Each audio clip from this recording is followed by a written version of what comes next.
Before we begin, if you actually come face to face with a Dogman, then unfortunately this video probably won't help you very much.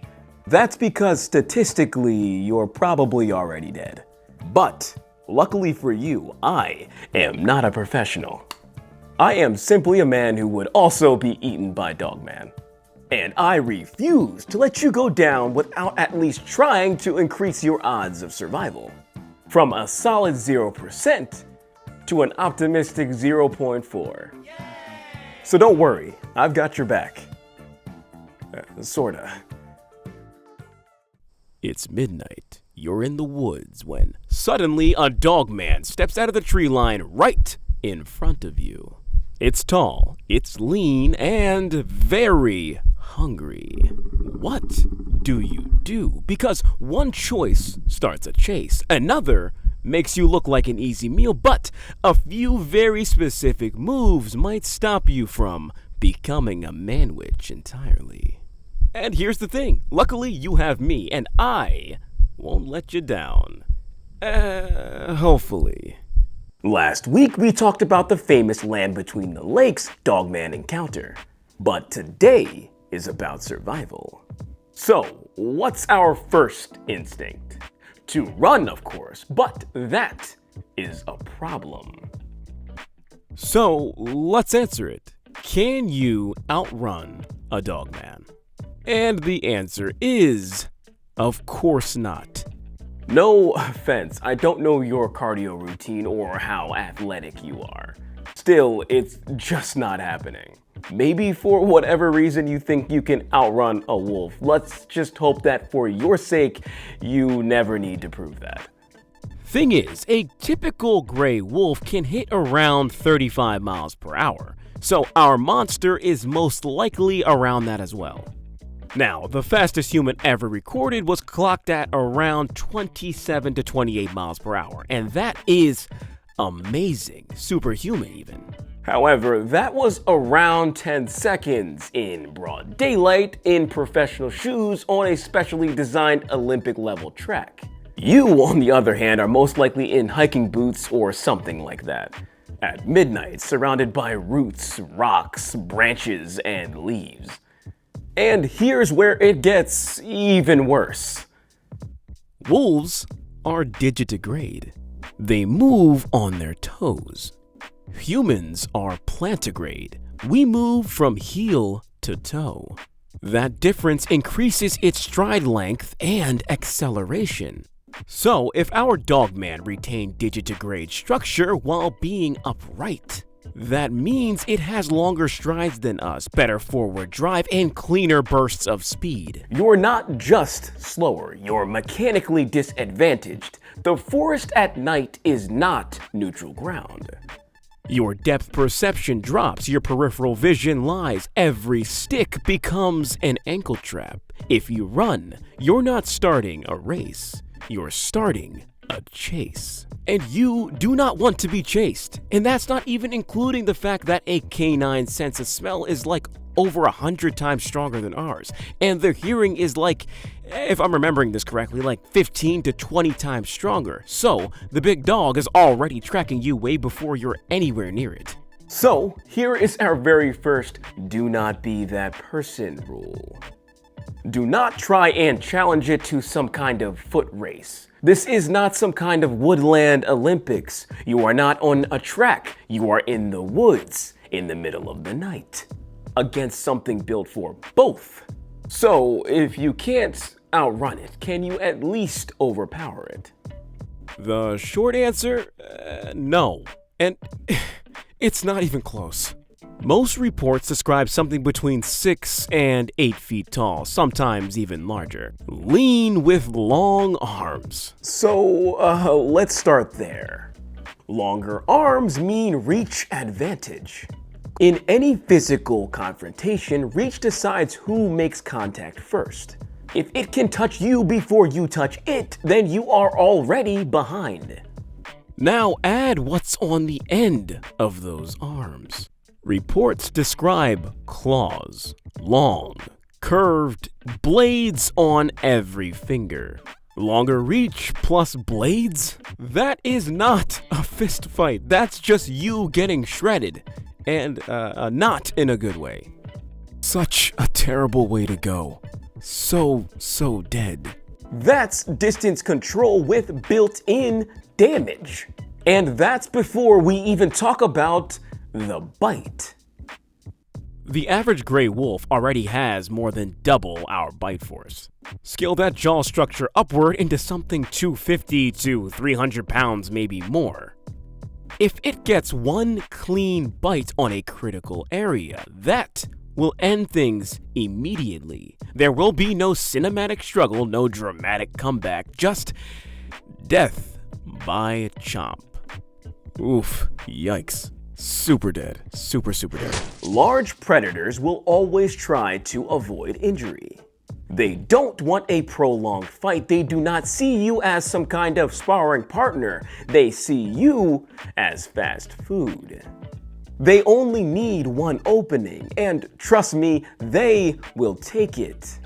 So, for our second do not be that person rule, do not try and square up, and do not try to test your reach. Do not convince yourself that this is the moment where you discover some kind of hidden combat ability. You don't. You're just going to look pretty dumb before it eats you. Do not try and go for the nose. That might work on a typical wolf, but typical wolves don't have long muscular arms and thumbs ready to grab and tear you a new one. Even if you somehow got a ladder to reach its nose, by that point you're probably already Swiss cheese. But here's the part that really changes the equation. A lot of reports don't describe something that charges towards witnesses. They describe something that waits and watches. And that only makes things so much worse. Because that means not only does it have the speed and the strength, it also controls the angle. Now, if you haven't subscribed already, you might as well just slather on the barbecue sauce right now because you are getting eaten. Now, understand, wolves don't just sprint at their prey. They coordinate. One pressures, another strategizes, and another waits. They don't win just because they're faster. They win because they control the situation. Predators prefer ambush, they prefer information, and they prefer you not knowing where they're at. Stalking isn't dramatic, it's patience, it's repositioning. Now, if a Dogman, or I guess 3, sometimes there's more than one, as if one wasn't already bad enough, circles your camp instead of charging, that is not hesitation, it's assessing how it can control the situation. Wolves test prey. They look for isolation, they look for panic, and they look for an opportunity to exploit weakness. Prey that runs alone, that possibly being you, becomes prey that gets removed from the equation and into a stomach. So here is our third do not be that person rule. Do not isolate. Do not wander off to find the mysterious twig snapping sound. And absolutely do not split up. It does not work in the movies, and it definitely does not work in real life. You are not coordinating some kind of counterattack or whatever the heck you're planning in that moment. You're pretty much just ringing the dinner bell. Hey, come get me, I'm scared and alone and helpless. Ring, ring, ring. That one would be totally deserved. Comically dead. So, if running starts a chase, fighting loses the leverage game, and isolating plays directly into predator strategy, so when it steps out in front of you, now what? What might actually help right now? Don't freeze. And don't freak the heck out, no matter how tempting that might be in the moment. Stand your ground. Get tall. Get loud, but controlled. Don't scream. You don't want it to think that you're some wounded or sick prey ripe for the taking. Talk. Firm and very human. You don't need to give it a speech, you just need to sound like something that isn't prey. Light. Hopefully you have a flashlight with you and you're just not out walking in the wilderness at night by yourself like a psychopath. If so, then your problems are way beyond what I can help you with. Light, straight to the face, and hold it steady. Do not strobe it and wave it around like you're some kind of DJ at some forest rave. Light removes its advantage of surprise. Move, but again, do not run. Slow steps backwards and keep your eyes on it. Create distance without triggering a pursuit. Distance buys options. Running removes them. Again, if you are with people, stay the heck together. No flanking maneuvers or trying to run some strange forest tactics or something like that. Remember, there might be more than one out there. And here's the part nobody likes to talk about. Most survival is decided before anything steps out of anywhere. So, camp with visibility, avoid dense brush walls, keep keys and weapons accessible, know your exit route before you need it. Preparation is not paranoia, it's smart. Predators don't want smart, they want easy, and you have made yourself difficult. So, here is our final do not be that person rule. Do not chase it for proof. Do not attempt the dramatic close-up. And do not think, oh, this is gonna go viral while you're shaking your hand anyway. Like, what is that? Content is temporary. Your life is far more important.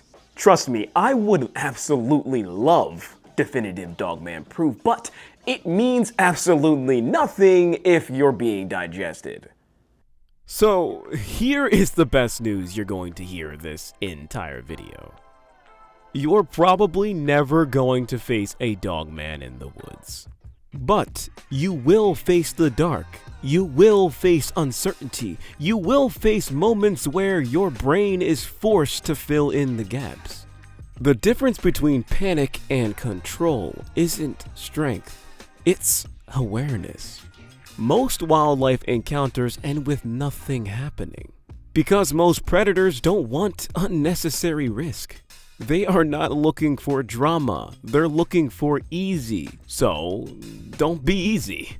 If you enjoyed exploring the strange without losing your common sense, that's what we do here. So subscribe if you haven't already. Also, if you have any additional tips that could boost our chances of survival from a 0.4% to a smooth and cool 0.5, leave them in the comments section below. I'd love a good read and a laugh. Also, look forward to next time because we're diving into something completely different. And, of course, maybe even weirder. But before that, bonus tip for those of you who stuck around. For the love of all things, do not play dead. That might work on a bear, but it sure as heck wouldn't work on a pack of wolves, and in this case, the Dogman. They will still eat you even if you appear lifeless. You would just end up being an even easier meal. It would take a bite, and understandably at this point you would be screaming, and it would just be like, oh, okay, and finish you off. So yeah, don't do that either. But what you can do is stay curious.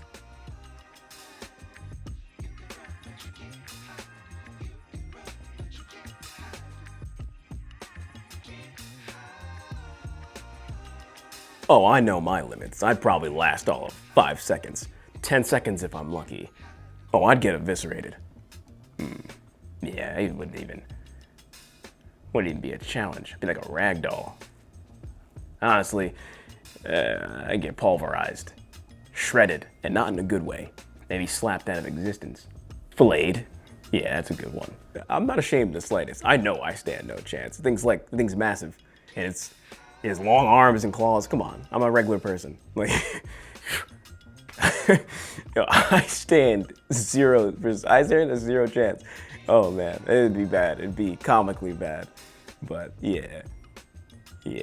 I know you probably want to go watch the next video of whatever people are watching nowadays. But I gotta say, I know for a fact, like when the investigators found me, I know it would be in the weirdest way. A part of me would probably be in a tree, a leg somewhere, probably an arm somewhere else. And I know they'd probably be like, oh, what happened to this guy? Oh no, rough night, buddy, huh? Something stupid like that.